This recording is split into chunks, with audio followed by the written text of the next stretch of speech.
Assalamualaikum warahmatullahi ta'ala wabarakatuh.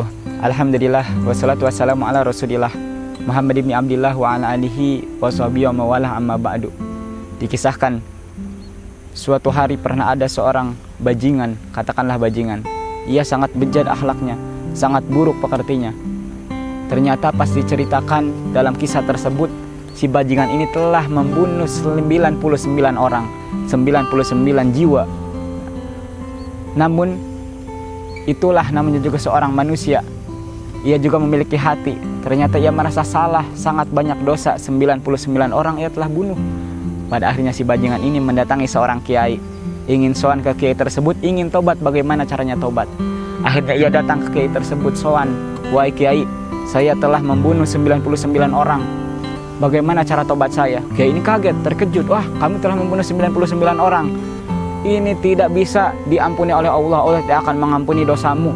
Karena apa? Karena terlalu banyak dosamu, sudah memenuhi langit dan bumi.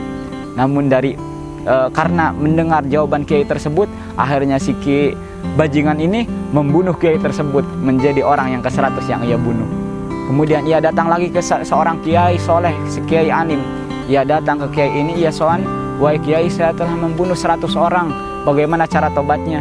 Kemudian kiai ini menjawab, Allah akan selalu mengampuni dosa siapapun ketika orang tersebut ingin bertobat kepada Allah sebanyak apapun dosanya. Namun sebanyak apapun dosa kita, ampunan Allah lebih banyak daripada itu. Ampunan Allah lebih besar daripada itu. Bagaimana caranya kiai? Kiai tersebut menunjukkan caranya. Sekarang kamu pergi ke musola itu, kamu setelah datang ke musola itu kamu mandi, wudhu, kemudian sholat 2 rakaat. Akhirnya si bajingan ini datang, yang telah yang berniat untuk bertobat, datang ke musola tersebut. Di tengah-tengah perjalanan ia ternyata meninggal dunia. Disitulah terjadi hal yang sangat menakjubkan.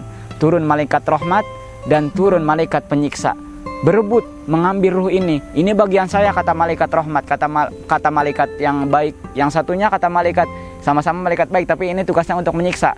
Kata yang satunya, kata malaikat penyiksa, ini bagian saya. Kemudian ini berdebat keduanya. Akhirnya ya sudah, kita serahkan saja kepada Allah. Ini bagaimana nanti urusannya, bagaimana yang terbaik. Lalu ada suatu keputusan, yang dimana suatu keputusan tersebut dimana untuk menghitung ke arah mana yang lebih dekat. Nah, ternyata pas dihitung ternyata sejengkal lebih dekat ke musola. Ini telah itu hitungannya dari rumah kiai sampai ke musola, ini jaraknya dekatan kemana?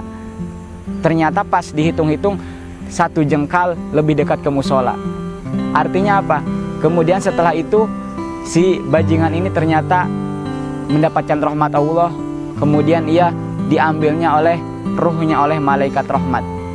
Inilah kisah yang sangat luar biasa.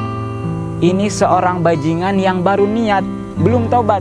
Baru niat, malah sama kiai disuruh mandi, mungkin dalam keadaan junub, masih dalam keadaan junub, baru niat, belum melaksanakan tobat, namun diambil oleh malaikat rahmat. Ia masuk ke dalam surganya Allah Subhanahu wa taala, ia mendapatkan ampunan dari Allah Subhanahu wa taala. Itulah orang-orang yang bertobat kepada Allah Subhanahu wa taala walaupun baru niat. Ini dikisahkan oleh Habib Bagir bin Thohir, ternyata seperti ini, ia menjadi orang yang selamat walaupun baru niat. Nah, ketika ia meninggal menjadi orang yang selamat, mendapatkan maghfirah Allah Subhanahu wa taala. Billahi taufiq wal hidayah. Wassalamualaikum warahmatullahi taala wabarakatuh.